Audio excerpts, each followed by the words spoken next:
Hello everyone, I am your TECH.REHAAN. Today we'll discuss about how to create custom tab in Excel. Come on, let's start.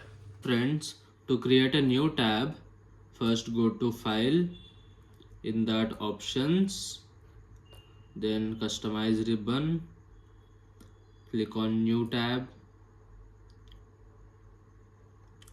then right click on New tab, rename, assign any of the name to it, enter it. The TECH.REHAAN tab will be get created. Now if you want to add any of the options into the tab, first click on new group, select any one of the option, then add the other option, then add. Now click on OK. You can see the tab got created. If you click on it, here you can see both the options got created in the new tab.